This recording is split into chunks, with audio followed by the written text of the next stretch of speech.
সরকার পরিবর্তনের পর আন্দোলনের শহরে পরিণত হয়েছে রাজধানী ঢাকা। নিত্য নতুন দাবি নিয়ে প্রতিদিনই রাস্তায় নামছে বিভিন্ন সংগঠন।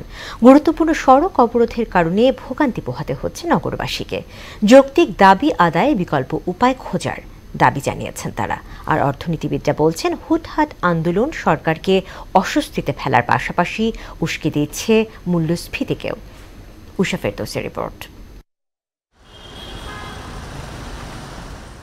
ঢাকার রাস্তায় ধারণ ক্ষমতার চেয়ে যানবাহনের সংখ্যা বহু গুণ বেশি। এমন চিত্র নতুন নয়। ফলে স্বাভাবিক অবস্থাতেই এক একটি সিগন্যালে গাড়ি আটকে থাকছে দীর্ঘ সময়। আর আন্দোলনের নামে কোনো রাস্তা বন্ধ হলে তো কথাই নেই। তখন বসে বসে কান্না পাওয়া কিংবা চুল ছিঁড়তে ইচ্ছে করার মতো অনুভূতি হয় নগরবাসীর। সময়, অর্থ এবং স্বাস্থ্য সব ক্ষেত্রেই ক্ষতি। অন্তর্বর্তী সরকার দায়িত্ব নেয়ার 180 দিনে 150-র বেশি আন্দোলন হয়েছে রাজধানীর গুরুত্বপূর্ণ সড়কে। প্রতিদিনই এই তালিকা দীর্ঘ হচ্ছে। নাগরিকদের প্রশ্ন, সব দাবি কি যৌক্তিক? কতগুলো দাবি বাস্তবায়নযোগ্য?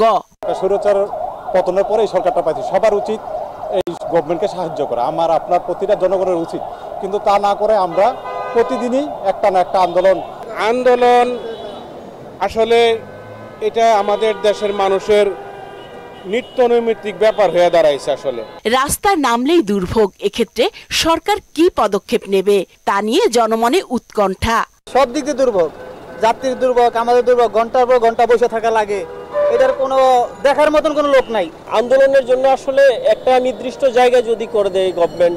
অর্থনীতিবিদরা বলছেন, আন্দোলনের নামে সাধারণ মানুষকে জিম্মি করা কোনোভাবেই কাম্য নয়। এতে ভোগান্তির পাশাপাশি যুক্ত হয় নিরাপত্তাহীনতার শঙ্কা। প্রতিদিনই যদি এইভাবে রাস্তা সড়ক অবরোধ হয়, তাহলে সেই ক্ষেত্রে প্রথমত সেটা হচ্ছে জনজীবন অস্বস্তি নেমে আসে, এবং সেটা হচ্ছে যে মানুষের যে লাইভলিহুড এবং চলাফেরা থেকে শুরু করে সবকিছুর ভিতর এবং সরকারের প্রতি এক ধরনের শঙ্কা তৈরি হয়। রাজধানীর স্বাভাবিক গতি থমকে গেলে ব্যবসা বাণিজ্যের ক্ষতি হয় বলে জানান এই অর্থনীতিবিদ। শ্রমের অপচয় মানেই কিন্তু হচ্ছে যে আমার জীবন থেকে কিছু হারিয়ে যাওয়া। সেই হারিয়ে যাওয়াগুলা যদি সমষ্টিগত বা যোগ করেন, তাহলে কিন্তু সেটার কনসিকুয়েন্স অনেক বেশি। একটা দেশে যদি এই পরিমাণ আন্দোলন হয়, কর্মক্ষেত্র ব্যাহত হয়, তাহলে সেই জায়গায় কিন্তু মূল্যস্ফীতি ভবিষ্যতে কমবে, সেটা কিন্তু আমরা দেখতে পাই না, বরং মূল্যস্ফীতি আরো উস্কে যাবে। নগর জীবনযাত্রা আরো জটিল হওয়ার আগেই আন্দোলন আর দাবি দেওয়ার বিষয়ে সরকারকে কার্যকর পদক্ষেপ নেয়ার তাগিদ রাজধানীবাসীর। উষা ফেরদৌস, মোহনা সংবাদ, ঢাকা।